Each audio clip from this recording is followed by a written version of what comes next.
Hi, good evening, everyone. I'm Paul at the Garland County Library, and I'm here again with one of our recurring guests, Eli Vega, who is a local photographer, an author, and a presenter.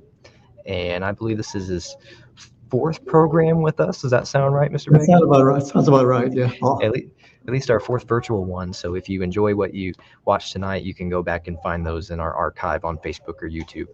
But in late 2019, Mr. Vega gave himself the challenging task of creating his photo renditions of famous paintings, which we're here to watch his presentation on tonight. Among his renditions are the Mona Lisa, American Gothic, The Scream, Christina's World, and over 20 others. And Eli, who is writing a book about his project, is going to talk about that, the staging process of his renditions, and he's going to share several samples of his renditions. But first, I want to ask you a few questions before we get to see some of the art itself. sure. So, what inspired you to take on this daunting project featuring big names like Leonardo da Vinci and Salvador Dali and others? I know. It sounds sort of intimidating to even dare to create anybody's renditions of those beautiful masterpieces. But it was late December. It was December of 2018, and I was living in Eureka Springs at the time, and I was working on a project, a Christmas project downtown, and it was called Living Windows. And so I was photographing the program, and it included this storefront window. And at the window were these characters. They were portraying famous characters from famous paintings, like the girl with the pearl earring and Frida Kahlo. So I was photographing them. At the time, I think subconsciously that was the beginning of the project, even though I wasn't even thinking of a project. But it wasn't until the following year I moved to Hot Springs, right here in Hot Springs, Arkansas. And I found myself downtown looking across the way, across the street to the Waters Hotel. And in the Waters Hotel, at, uh, at the lower level, there's a restaurant and bar called The Avenue. So I was staring at the avenue and I was thinking, wow, for some reason that reminds me of that famous painting, Nighthawks by Edward Hopper. So I kept staring at it. I kept thinking, huh, I've got an idea. So I called some people together that I know to serve as my models, and they all agreed, all three of them. And then I called the owner of the hotel, told him what I was doing. And he said, yeah, sure, go for it, no problem. So we did. I organized it. We all got together. I got some hats from next door at the local Hot Springs Hat Company, some fedoras. And so I did that first one, Nighthawks. So for that one, I wasn't after so much the building itself, but the theme and the composition and the colors. So I did that one, took it home, worked on it, got a final result, and I liked it. And I thought, oh, that was pretty cool. Then I thought, let me do another one. So I did another one at a local restaurant and nightclub, and that was the night cafe. So I did that one too. And then all of a sudden, I couldn't stop. I went from that to, okay, let me do another one. And it went on and on and on. And right after I did, not the Nighthawks, but the Night Cafe, that's when the idea of a project actually started formulating in my head, going, I think I've got something going here. And I couldn't stop. And here I am, just too short of my goal of 30 renditions. Well, it's very impressive. And just as a side note, I actually went on a tour of the waters in the avenue just yesterday. So that was my first time in there since the renovations. I haven't had the chance to eat there yet, but it's a very beautiful building and It is lobby. very nice, for sure. So, how do you go about pulling everything together for your renditions once you've decided on them? It sounds pretty difficult to pull off. Yes, it is, Paul. It is. It's very challenging, but fun at the same time. The challenge comes from first from deciding which ones do I want to do, but I'll share more about that in the book. But for today's presentation, The reason it's very complex and difficult is because there are four things to consider, four factors to consider every time I do any one of my renditions. And one of them is I need models, either a model or models. And that takes time because I'm still fairly new to Hot Springs. I've only been here 2 years, but especially at the beginning, I didn't know who was who. I didn't know people here. So thankfully, and I'll talk about this more in a minute, but I have a great support team here. I'll talk more about that in just a second. But because of my support team, I was able to find the models, and that takes time because even if for example, if you were on my team trying to help me out with this project, if I say, hey, here's the next painting I want to do you know anybody that looks like this person? You're gonna go, I'm not sure, but let me think about it. So it might take you weeks before you say, Eli, I know someone, or I saw someone that looks like that character in the painting. So that takes time to just find the models. And that's just one of four factors. The other factor is a venue. Most of my renditions require a venue, a location, a place, or a stage or something. Or if not that, a backdrop. So again, the next question is, once I get my models, is okay, guys, just hang loose until I find a place, a location that might be suitable for this particular rendition. And once I find that, and again, that might take days, if not weeks, to do that. Then after that, then I need to find costumes, clothing, costumes, outfits that in most cases, actually probably 95% of the cases, will look somewhat like the original painting. And that's hard to do because in this project, I cover 5 centuries worth of art. And when you're talking about creating one of my renditions from a painting that was painted in the early 1500s or early 1600s, we don't have buildings like that here anymore. We don't have costumes like that anymore. We don't dress like that anymore. So it's difficult to find costumes. Luckily, I partner with a local hot springy dinghy to find me costumes. And the fourth factor is props. Not only do I need costumes, clothing, but I need props, a guitar, a banjo, a pitchfork, uh, some bread, a table, cloth, material, et cetera, et cetera. So I need props. And again, luckily, I partner with the great theater here in town, the Pocket Theater, with Tammy, and she helps me look for props for my renditions.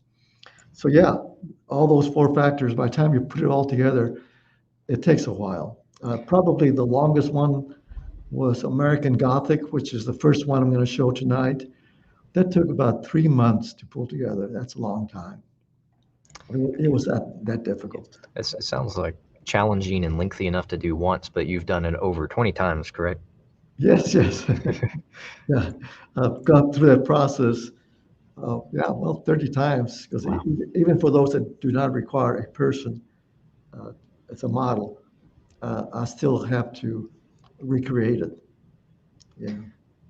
Well, you're writing a book about these renditions, which I believe you hope to complete in the next few months. Actually, I hope to complete writing the book by the end of this year. I'm on page 80 already of the book, and I estimate it'll probably be 200 pages worth. So I'm almost halfway there. So that'll be finished hopefully by December.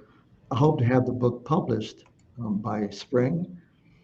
So, what I'm going to include in the book, which I'm not going to include here, will be, the book, first of all, is going to be educational, it's going to be informative, and it's going to be entertaining, all of the above.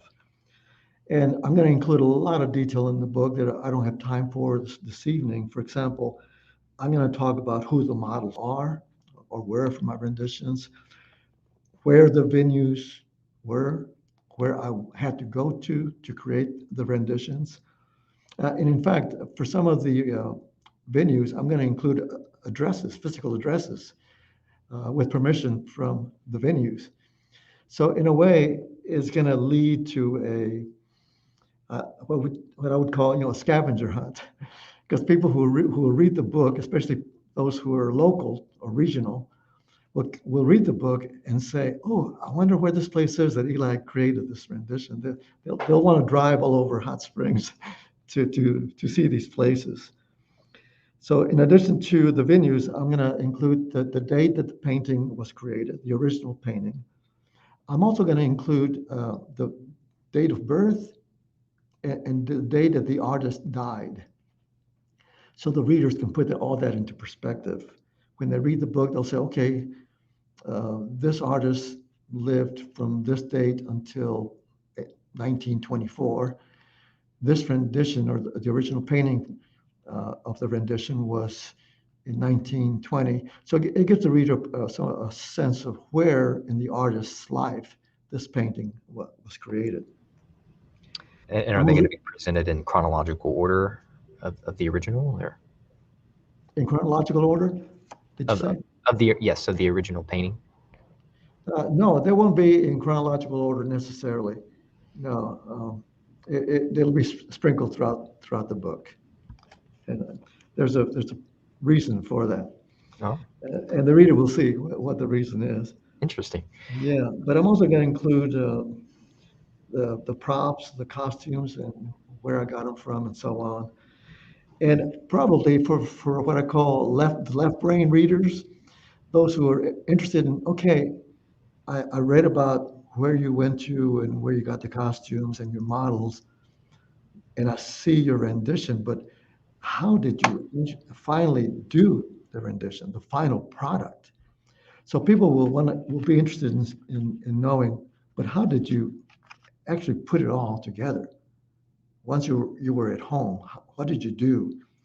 So for those left brain thinkers and possibly photographers, and just anybody who wants to know the details. I'm going to include it for most of the renditions, not all of them. For most of them, I will include in the book a section I call Behind the Lens.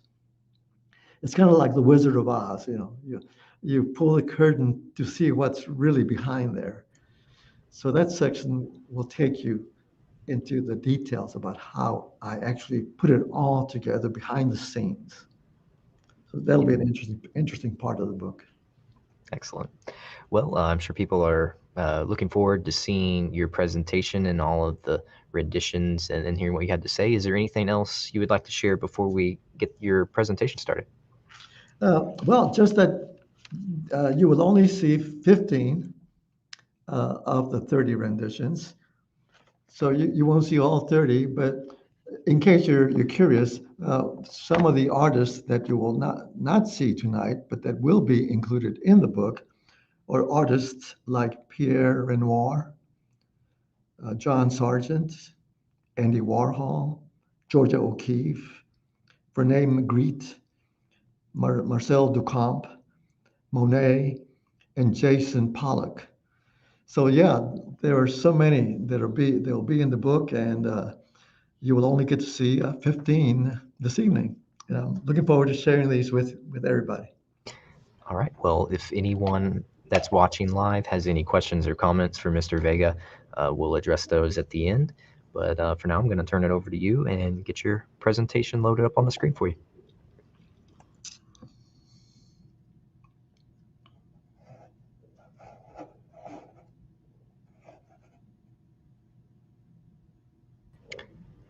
All right, Mr. Vega, you can go ahead and go over to the tab and hit present, and we'll be ready to go. Okay, I see present, but nothing seems to be happening. Uh-oh. Let's see here.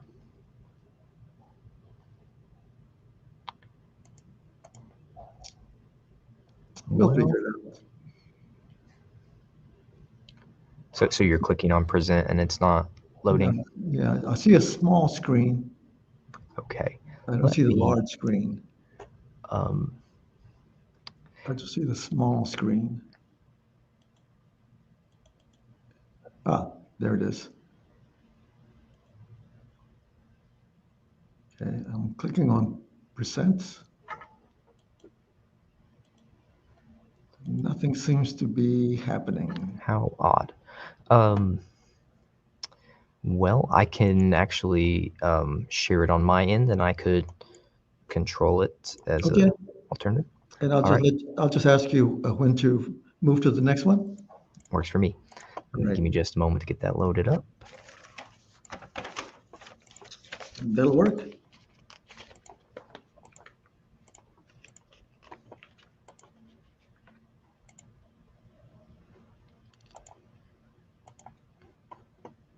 Okay.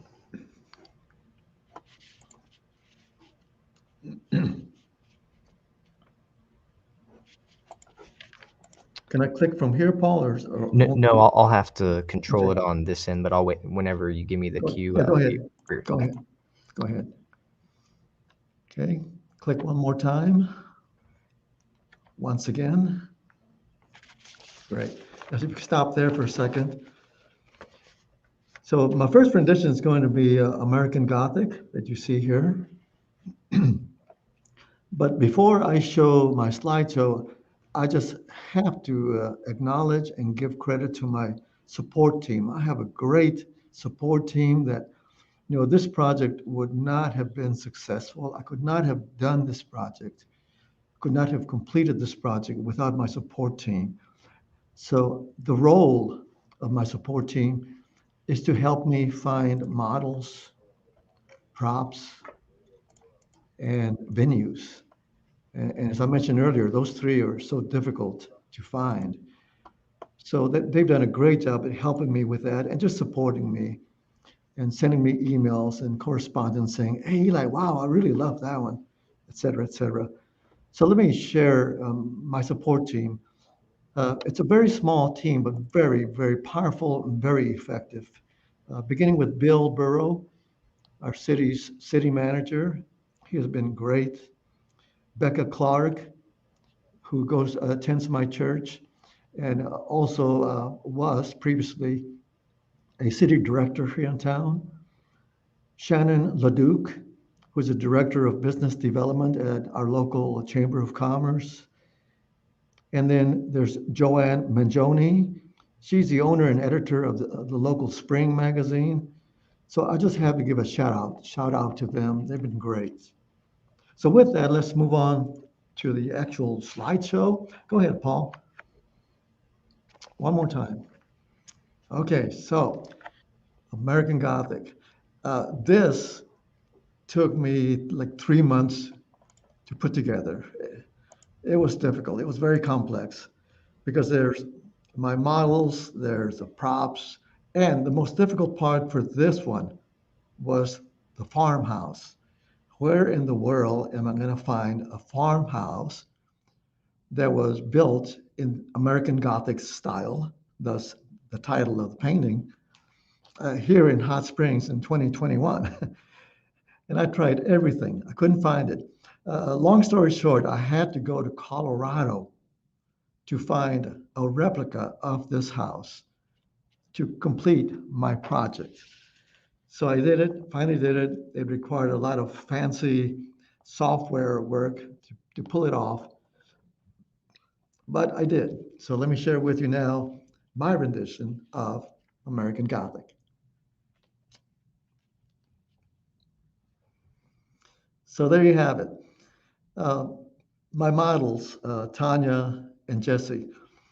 So what I always do with my renditions is I send them an attachment via email of the original painting so they can start getting acquainted with the painting. So that's the first step. And then at the time of the shoot, when we all get together and do it, I also bring copies, hard copies of the painting to one more time, show it to them. And then I tell them what I'm looking for. In this case, I told both Tanya and Jesse, I said, look, the models that Grant Wood used for some reason, we're not very happy. They don't seem very content. They don't seem very happy. Both of them have this look like, do I really have to do this? So I told Jesse and Tanya, I want that look from you guys. I want you to look at me, or I told Jesse, you look at the camera and give me that look like, do I really have to be here? Tanya, You don't want to be here so badly that you're distracted. You're going to look over to your left and give me this. I am distracted. Hurry up. Let's get this over with. So I told him to do that to help me create my rendition of American Gothic. Now let's move on to my next rendition, which is the Mona Lisa. Yes, we all know the Mona Lisa. And again, none of these renditions are easy to pull off. The most difficult part for the Mona Lisa uh, was the backdrop. Um, we live in Hot Springs, Arkansas. We don't have topography that looks like Italy. So I really had to get creative. So I used a mural from a local restaurant, which I talk about in the book, to give me the backdrop for the Mona Lisa. And Casey, my model, kind of looked like the Mona Lisa. At least she reminded me of the Mona Lisa. And it's difficult sometimes for me to ask people, would you mind being my model for whatever rendition? Because I'm always afraid that they might say things like, "Oh, so you think I look like her?" So I asked Casey, "Would you mind?" She said, "Yes." So let me show you my rendition of Casey as the Mona Lisa. Casey, the funny story behind this one is when I did the shoot at her house, and her mother helped me with this. Uh, Casey told me that she had practiced the smile the day before. So she did some good practicing because I think she gave us a good Mona Lisa smile that looks like not really a smile, not really a frown, but something in between.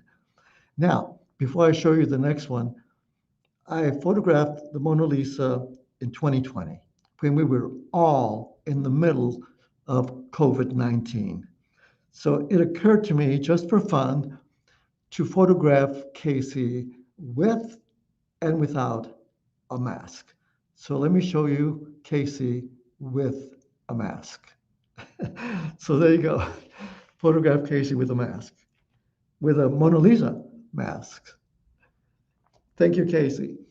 Now we'll move on to my next one, which is Christina Swirl. I've always loved this painting by Andrew Wyeth, American. Now, people who are not familiar with art and not familiar with Andrew Wyeth, not familiar with Christina Swirl, when they see this, they wonder, what is this all about? What is this very skinny, tiny woman doing on the ground in the grass? What is she doing? Where is she going? And why is she like that? In fact, I shared this with one of my former students. I emailed it to her, or at least my rendition. And she was not familiar with Christina's world.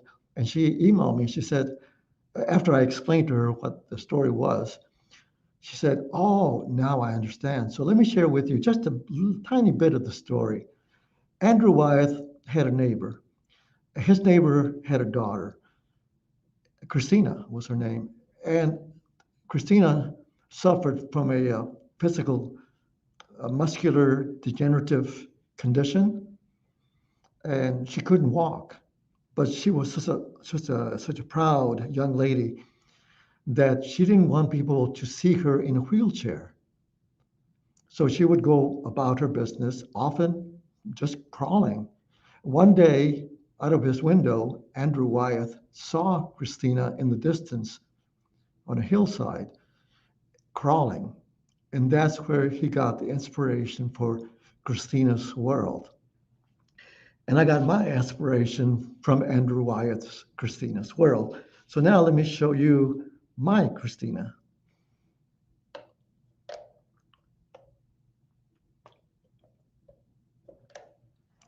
So this is my Christina's world. And my model, very slender woman, Mariska. She worked at the bank where I bank, and that's where I met her. So one day I just walked into the bank, and she knew me, And I told Mariska what I was doing. I said, Mariska, do you want to be Christina? She said, oh, yeah, sure. So great people to work with here in Hot Springs. So this is my Christina Swirl. Let me show you my next one. Now we have Girl with a Pearl Earring, Johannes Vermeer, 1600s. I won't say too much about Christina, the Girl with the Pearl Earring. That's a very famous painting. And I was very lucky to photograph a woman that to me has the same characteristics as the model for Girl with a Pearl Earring. So let me share with you my Girl with a Pearl Earring. Rebecca was my model for this one. And I think she sort of looks like the character, the model in the original painting. And what she wore that day, wow, everything just matched. So this is my Girl with a pearl earring. Next, The Banjo Lesson by Henry Tanner. Henry Tanner was an African-American artist in the late 1800s. And he was the first African-American, first Black artist from the US to gain international recognition. He lived in Paris, in France, for many years. So his inspiration for the banjo lesson was to create something that depicted the life of African Americans in the US in the late 1800s, post-slavery era. And even though African Americans in the US experienced strife and a lot of tension and stress, even after slavery, there was still a lot of stress for them. And of course, as we know from history, but Henry Tanner, I say Henry like I know him personally, Henry Tanner, he decided, I want to paint not the strife, but the fun, the excitement, what we did to make our lives a little lighter, happier. And one of the things that we did, he says, was music. Music made life more entertaining and more fun for us. And this was also one of the most difficult renditions to do for several reasons. Finding the models took some time. Finding the venue, I have a local venue here called Humphreys Dairy Farm. And the owners has been so inviting and so helpful with me. So I used that venue to create my rendition of the banjo lesson. So let me show you my rendition of Henry Tanner's The Banjo Lesson. And Philip, the man, my model, and Devin, cute little boy, Devin. We had so much fun putting this together and creating it, and me telling Philip what I wanted him to do, and telling Devin where to stand, how to hold the banjo, and where to place his right hand, and so on. But the funny part about this one is that before we actually did the shoot, we were practicing, and Devin was actually strumming the banjo, and he liked the sound of the banjo so much that when we were done with the rendition, he wanted to play with it. He wanted to actually play the banjo afterwards, which of course I let him. So we had a lot of fun with that. My rendition of The Banjo Lesson. Now I'll show you my next one. Van Gogh, Vincent Van Gogh. We all know Vincent Van Gogh. For some reason, a lot of artists painted themselves several times. Vincent was one of them. He had several renditions of self-portraits of himself.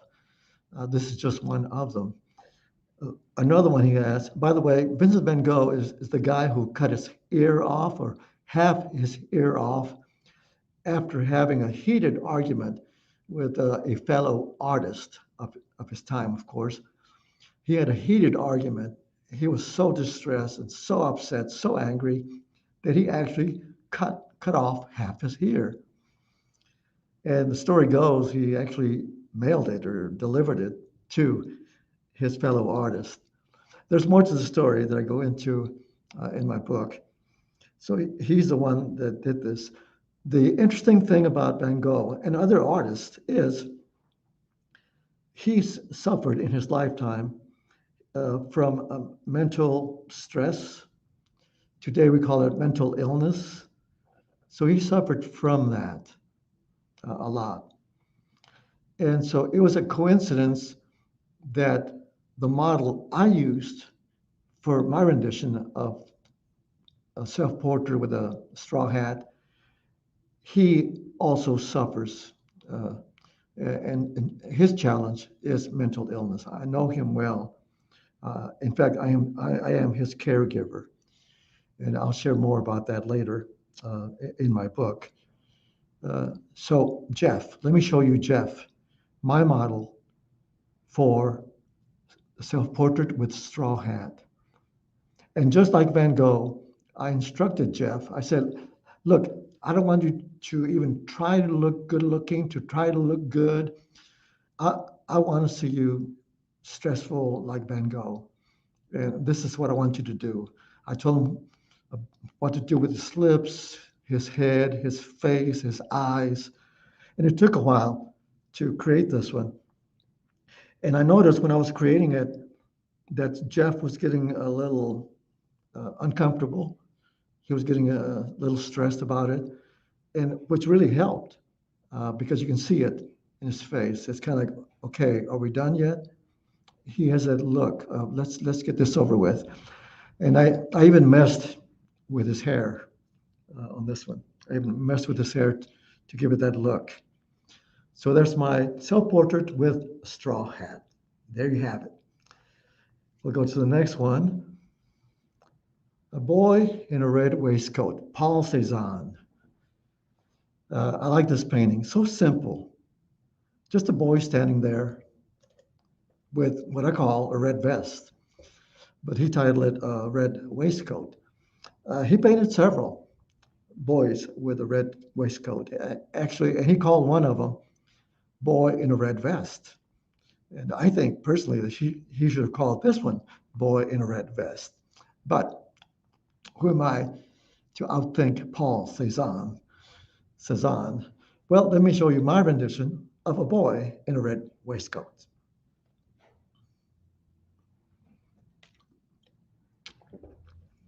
My model for this one was 13-year-old AJ.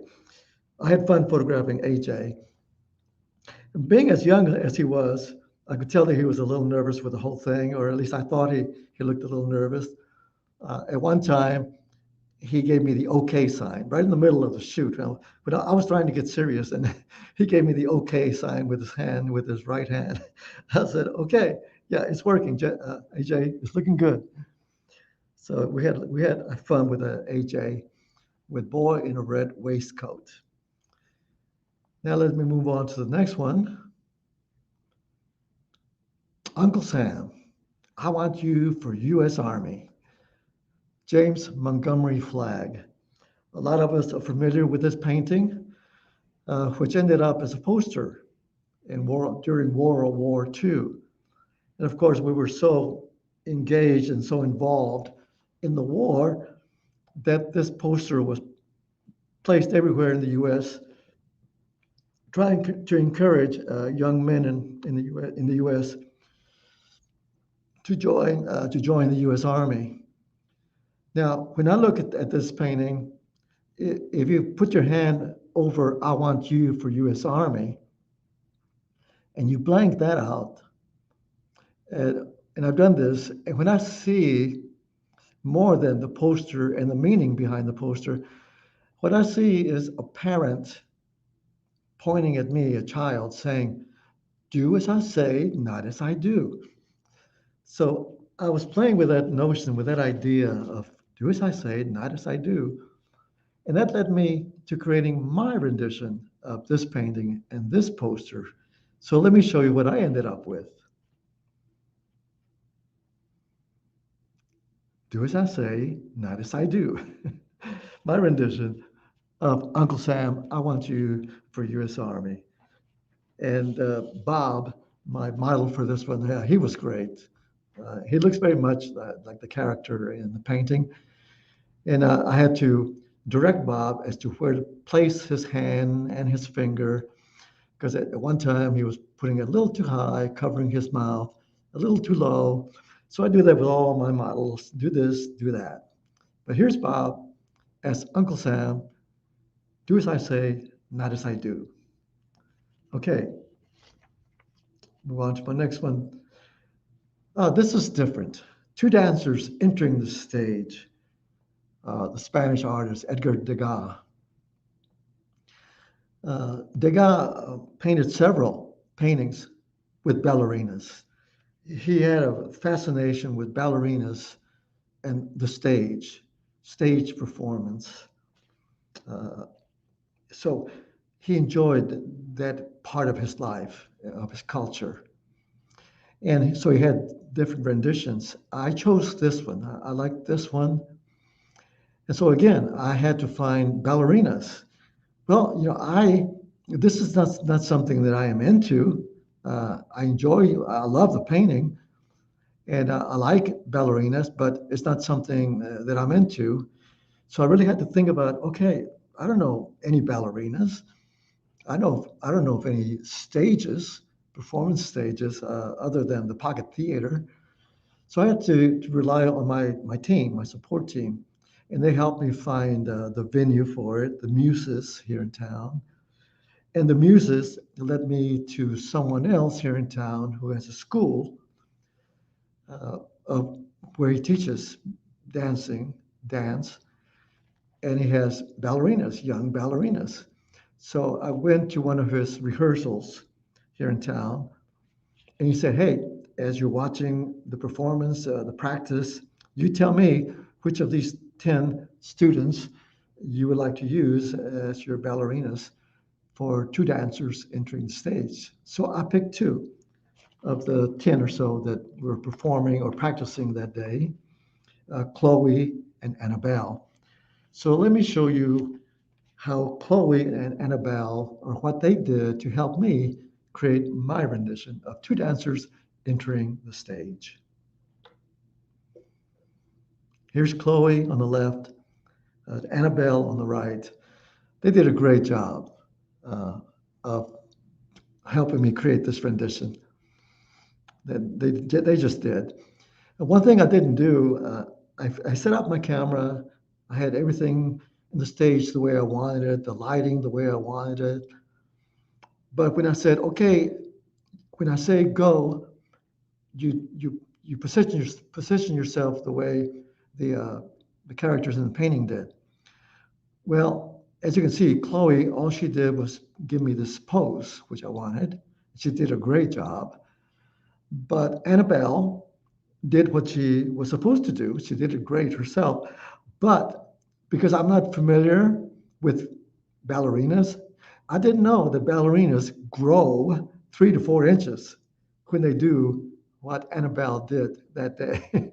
So I had to adjust my camera and ask her to do it again because she grew by 3 or 4 inches by doing what she had to do. So this is my rendition of two dancers entering the stage. Now let me show you the next one, which is Frida Kahlo. Frida, Frida Kahlo from Mexico. She was married to Diego Rivera, as some of you may know. And so Frida, again, I go into more detail here in the book, but she had a very hard life. She had a terrible accident that she never quite got over. She had a terrible physical condition that she never shook off. She was in a lot of pain all her life. And she also had a very hard marriage.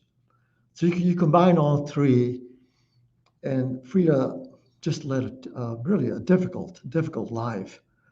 So in many of her paintings, she painted herself, creating this feeling of strife, stress, pain, agony, very surreal. As you can see, the heart's floating in front of her, and elongated arteries and so on, blood all over the place. So I decided what I wanted to do with Frida was, rather than create my rendition of one of her paintings, I created a rendition of her, Frida. So let me show you what I did with Frida. This actress, performer, Carmen is her name. She was portraying Frida in the program I mentioned earlier in Eureka Springs. So she posed for me.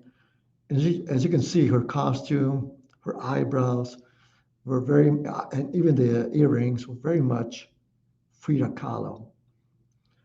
But what I added to it to give my rendition the added pain and agony that Frida experienced in her life was I added this floating wooden heart and cross. And the wooden heart and cross, if you look closely, it's wrapped with barbed wire. So just the whole notion of a barbed wire wrapped around a heart, man, that just that itself sounds very painful. So this is my rendition of Frida, just representing her pain in her life. Now we'll go to the next one. Nighthawks, Edward Hopper. One of my favorite paintings. So for this one, I live in Hot Springs, Arkansas. I don't live in New York. I don't live in Chicago, any of those beautiful eastern cities. They still have the old architecture. So I could not find the building or the street that looks like this. So what I did for my rendition is I focused and concentrated on the composition, the theme, and the colors of the original painting, meaning the bar scene, the people at the bar, and the colors. So let me share with you what I did with Nighthawks.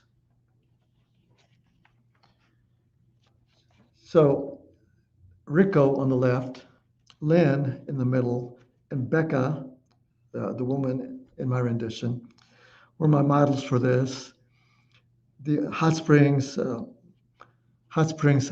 Hat Company helped me find the fedoras for this one. And when I was doing the shoot, of course, they had their own bartender at the time, and Ray was his name, or is his name. Anyway, so I told them where to sit, how to position themselves, their posture. I told Lynn and Becca, hey, you guys just pretend that you're talking to the bartender, and Ray, you pretend, act like you're talking to them, and so on. And Rico, I want you to be that guy in the painting that people wonder about. What is this guy doing all by himself, all dressed up, but yet all by himself? What's up with that? Did he break up with his girlfriend? Is he having some stress in his life and just decided to go to the bar and drink on that? And hopefully maybe just keep on drinking because he's having a hard time. We just don't know what's going on with the gentleman on the left. But so my focus again was the theme, the characters in my rendition, the composition, and the colors. So this is my rendition of Nighthawks. And my next one is Rosie the Riveter. Oh yeah, we know Rosie the Riveter. Rosie the Riveter. Now, there were two paintings back in the 1940s of Rosie the Riveter. This is just one of them. And this one really technically is We Can Do It, but it's also known for decades. It's also been known as Rosie the Riveter. The other one was done by Norman Rockwell. The other Rosie the Riveter, Norman Rockwell. So I chose this one that was done by a J. Howard Miller, this painting that ended up as a poster. And back then, of course, this was used to say to women, let's do it. The men are off at war, off to war. The factories are empty. We're losing our men to war, but the show must go on. Business needs to continue. Cars need to be produced and fabrications and so on. So we had, fabrications, we had warehouses, we had auto manufacturing to continue. So women were doing this work. Were riveters. They were doing it.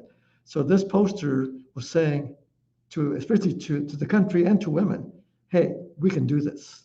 We can do it. So I like this one. So I decided to ask someone I know here locally, Erin. So let me show you what Erin did for me and with me to create my rendition of Rosie the Riveter. She did a great job. This is Erin.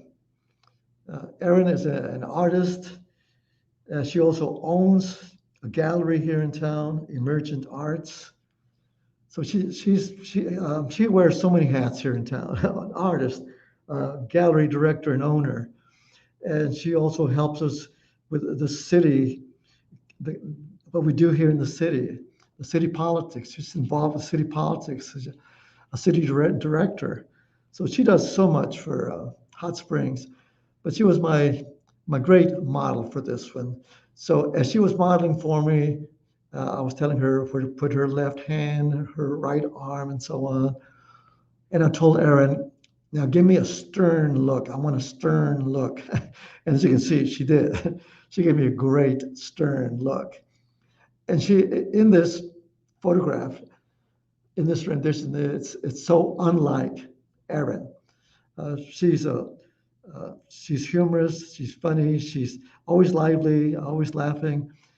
And whenever I see her, she's smiling. So it's so much unlike Erin.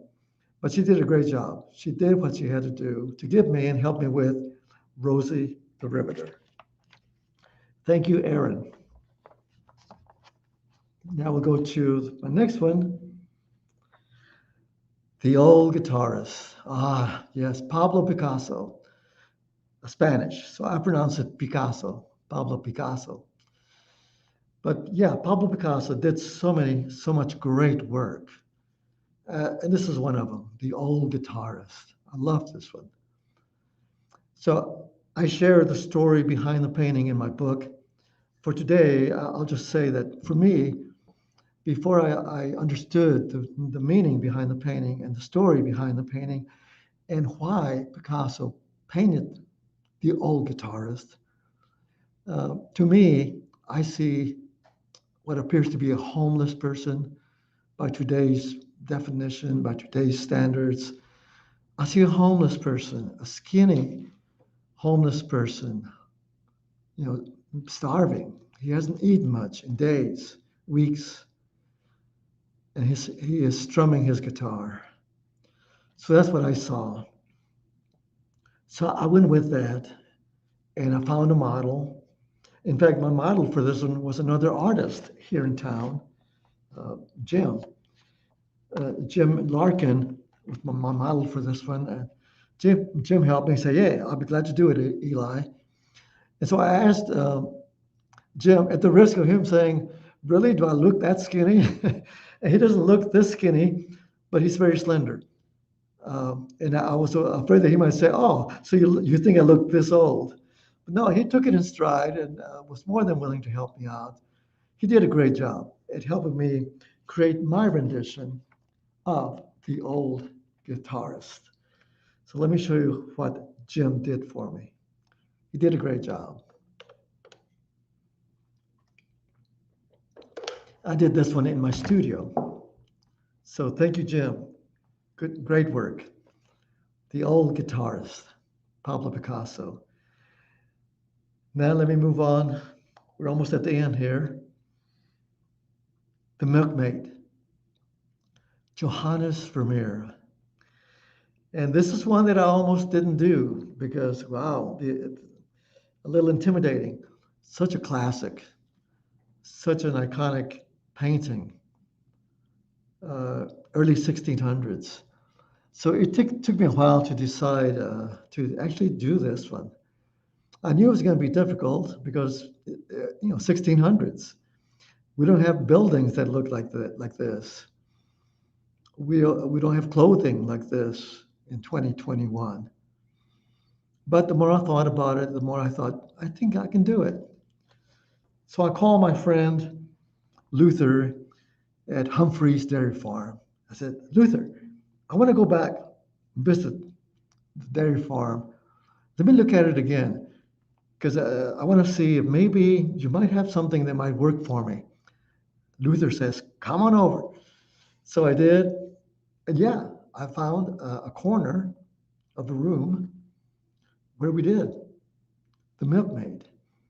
And Sherry, my model, she did a great job of modeling for me. And I thank Hot Springy Dingy for this, for the clothing, the costumes. I thank the Pocket Theater, Tammy, for some of the props for this one. So with the help of my support team, Luther and Tammy and Hannah at the Hot Springy Dingy, it came together for me. So let me show you my rendition of The Milkmaid. So there it is. The Milkmaid. This was a difficult one because I had to decide where to place everything. Sherry, my model, her mother was present. So she helped me put this all together. I would be standing at the back wall, yelling at Sherry, or not Sherry, but at Linda, her mom, saying, Linda, this basket, look at the painting. Is this at the right location? She said, a little higher, a little lower. I said, yeah, that's about right. Okay, good. So, put up the basket and then the other piece. Okay, how about this other one? What does it look like in the painting in relationship to Sherry? And she would tell me a little to the left, a little to the right, a little higher, and so on. So yeah, I got a lot of help putting everything together, my renditions. So there you have it. This is my rendition of The Milkmaid. And I have two more to share with you. Who has not heard of The Scream? Edvard Munch, The Scream. And again, this is another one that I almost didn't do. How in the world am I going to do this? So after careful thinking and a lot of thinking, I knew that it was going to require a combination of my photography skills and my computer software technician skills. And I was going to combine those two skills, put them together to create the Scream. And again, my first step, as always, was to find the model. And the more I thought about it, the more Rick at my church came to mind. He sort of looks like the model, like the character. So Rick says, yeah, I'll do it. So let me show you what a great job Rick did in helping me create my Scream. Yeah, thank you, Rick. He told me at the time of the shoot that he, like Casey with the Mona Lisa, he said, I practiced my Scream in front of the mirror last night. I said, great. So he knew what to do because he had practiced it. And I'm glad he did. So his practice paid off. So he gave me a great Scream. And so for my rendition, Rick, my main character, was also the other two characters in my rendition. I used them for the person walking away from us and the person walking toward us in this rendition. Thank you, Rick. Thanks to you, it was a great rendition, The Scream. Now let me share with you my last rendition for tonight, Christ of St. John of the Cross. Whew, Salvador Dali. Some of you may know Salvador Dali. Let me share with you, first of all, the genre, surrealism. Salvador Dali was among a handful of surrealists, mostly from Europe, and the genre that we refer to as surrealism. The artists that did surrealism, they loved shocking us. They loved hitting us between the eyes. They loved making us scratch our heads and wonder, what the heck am I looking at? Or what in the world? And this is one of those many surrealist paintings that make you ask, what in the world? For me, it's like, how did he do this? How did he create this perspective with a painting to look like this? My gosh, this was way before photography. This is somebody putting something on canvas and making it look like God took a picture of his son, Jesus, on the cross, floating in the sky. How did he do this? With the earth and the boat and the lake at the bottom. So this is one of probably 4 renditions that I almost didn't do, as you can imagine, because how in the world, where am I going to find Christ, Jesus? Where am I going to find a cross? Where am I going to find a boat that looks like this? We don't build boats like that anymore. Long story short, I just happen to know the director, the executive director, the man who runs in Eureka Springs an outdoor play, musical and play, that's known as the Great Passion Play. So if you get a chance, go to Eureka Springs and see live, outdoors, the Great Passion Play. It's about Christ's last days on earth. Very well done. And I happen to know, the director out there. So I called him up. I said, I want to do this one. I emailed him the painting. I told him, we were talking. I said, I need a cross and I need Jesus. And he said, well, I have 3. I have 3 Jesus, because he had 3 actors that do the play. I said, well, I just need one. So he helped me. He assigned me to John. John is one of the employees at the Great Passion Play. So John helped me coordinate this, pull all this together. He found me the actor that does the Great Passion Play, that plays Jesus. So I went to Eureka. I found the cross that they use for the play. And then the model, Ken, was my model. And so here we go. And I did Jesus on the cross first. And then I went down the hill on the grounds of the Great Passion Play, because John, the coordinator, said, hey, come with me, follow me. We have a boat here also that might serve your purpose. So when I saw the boat, I go, oh my God. I said, John, my goodness, this is great. This is going to work for me.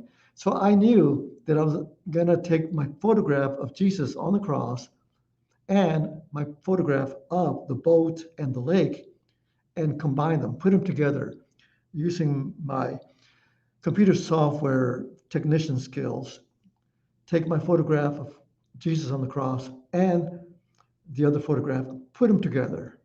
And that's what I did to create, as you're going to see in a second, my rendition of Christ of St. John of the Cross.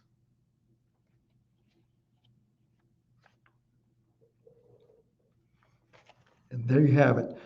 So I understand, I asked the people there at the Great Passion Play about the lettering. And the lettering, which of course, as some of you know, Christ of Jerusalem, King of the Jews. It's written in Hebrew, Latin, and Greek. So let me show you the last slide Oh, we missed the last slide. Anyway, feel free to contact me at any time regarding my presentation. Paul, are you with us?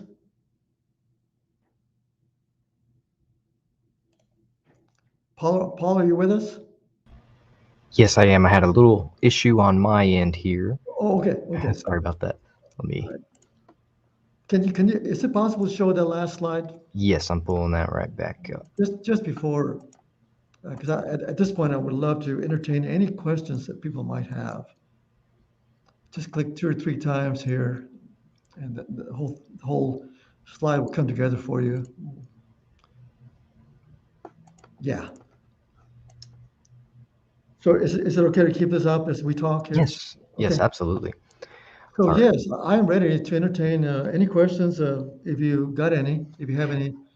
Well, You, you definitely had quite a few wonderful comments from the audience I'd like to good. share with you. Um, John, thank you for watching. John says excellent. And then Millie had a few remarks. Her first one is the song Vincent is about Van Gogh. You'll Mhm. note the word starry, starry night. Yes, yes, I'm familiar with that. Yes, Jessica, when you had the model come up for boy in a red waistcoat, Jessica yes. says, my baby. Yeah, that was AJ, Jessica's son. He did a great job. Thank you, Jessica. Millie says, your Christina evokes a stronger emotion in me than Wyeth does. Oh, well, thank you. Thank you so much for that. Strong praise. Yes. Another comment, adore the way you conceptualize Nighthawks. Which one? Nighthawks. Nighthawks. Yes. Thank you. Diane says, what a fantastic presentation. Thank you, Diane. Um, Another great comment from Millie here. She says, delighted that your choices were so inclusive. People of color, people with disabilities, urban and rural, strong women and frail men. Love crossover and dance and music to visual art. Oh, thank you so much. Yeah, and that was no coincidence, by the way. I wanted to include a variety, not only of paintings, but of everything. Thank you for that. Absolutely. And that's Millie Gore. She's another presenter of some other programs we do here at the library. Oh, is she? Oh, Yes. okay. Well, thank you, Nilly, for that. Thank you. Um, please talk about your black and white of guitarist with color guitar. Oh, the one that shows up here in the screen here. I believe so. The old guitarist. I assume she's talking about the old guitarist. I, I believe so. Yeah, Yes. because that's the only one that had this.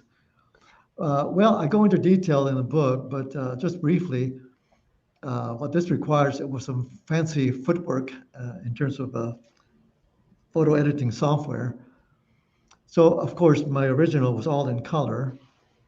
And piggybacking on Van Gogh's painting, what I did was I selected everything but the guitar and converted it to a bluish tone that you see here, leaving the guitar untouched. So you can do that with photo editing software. You can actually select the guitar or select everything but the guitar and tell the software what to do. So I just kept on clicking and say, okay, I want everything except the guitar to look like this. And then I played around, adjusted the color of blue to look closer and closer to the original painting. Again, leaving the guitar itself untouched. And that's what I got to make it look like that. Excellent. Larry says, congratulations, Eli. This is quite the undertaking. I'm impressed by your creativity, tenacity, and artistry for this project. Thanks, Larry. Appreciate it. I'm not sure which rendition this was about. I didn't notice when it came in, but it seems like it was at the end there. Diane says, take me there. Take me there. Yes. Take me there. So it must have been one of your last couple. I'm guessing it wasn't the scream. Yeah, right. No, don't Uh, take me there. Yeah. uh, Joe says, awesome job, Eli, Joe, and Angie.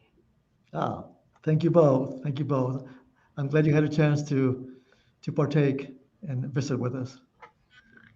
Yes, absolutely. Well, I'm glad everyone enjoyed watching. You got a lot of excellent praise there. So I encourage anyone that's watching live to share this broadcast. Eh, Mr. Vega here did a great presentation, and I'm sure he'd appreciate the support on his project and his upcoming book, which he expects next spring. Is that correct?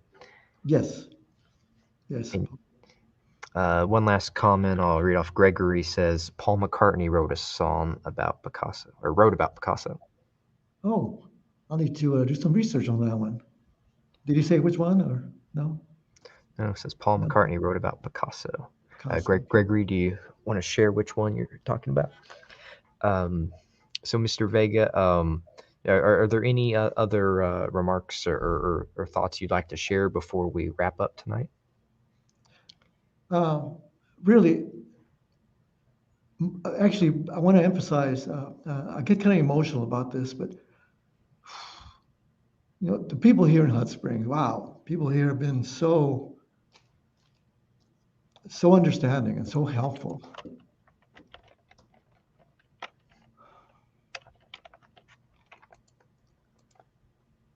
Absolutely.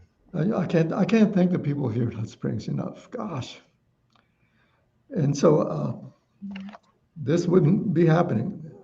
I wouldn't be here today. My project would not have been a success without everybody who has helped me with this. Really, I think everybody, the models, the venues, my support team, everybody. Thank you so much. Appreciate it. Yes, And thank you, Paul, for making this happen. absolutely, absolutely. I'm sure this won't be our last program. It's our, I think we said it's our fourth one, and fourth of more to come. There's always a demand and interest in photography here in our community, and definitely appreciate all of your models who took part in this. You can tell that they were as passionate about it as the man behind the camera. Yeah, they were. They Uh, were. Gregory, who had mentioned the Paul McCartney, says Picasso's last words, "Drink to me." Drink to me? Yes, looks like I'm looking it up. It looks like it's a psalm McCartney did with Wings. Picasso's last words, "Drink to me." Drink to me. Oh, interesting. Thank you, Gregory, for sharing that. I like that. Yeah, art touches everybody. Touches musicians, touches photographers like myself, like me. It touches everybody. And every painting conveys a different message and a different feeling, depending on the painting itself and depending on the viewer's experiences. I could see a painting like the old guitarist and just say, "Oh, beautifully done," or "Oh, very creative," and somebody else could see the same thing and start crying. It's that kind of it's one thing in life Mhm. that can give this to us, gives us an appreciation for art, can elicit emotions, and so on. I love art, and so many people love art. So yeah, again, thank you everybody, everyone, for what you've done to help me make this successful. Thank you, Paul. Thank you, Hot Springs, and thank you all you great artists who inspired us to follow in your footsteps. Picasso, Van Gogh, Rembrandt, all of you. George O'Keeffe, thank you all. Thank you. Absolutely. Thank you, Mr. Eli Vega. His contact info is there on the screen if you'd like to reach out to him. And thank you, everyone, for watching. This broadcast is recorded like most of our library presentations are, so be able to go back and watch it, or if you tuned in late, watch it from the beginning on our Facebook and YouTube channels. And Be sure to like and share if you enjoyed the video.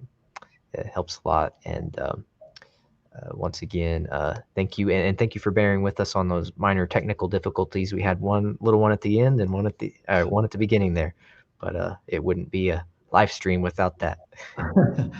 You made it work. We made it work. Yeah, yeah. I Thank you. found solutions. That it's not always that easy. Yes. All right. Well, thank you once again, and you have a great evening. Thank you. Absolutely.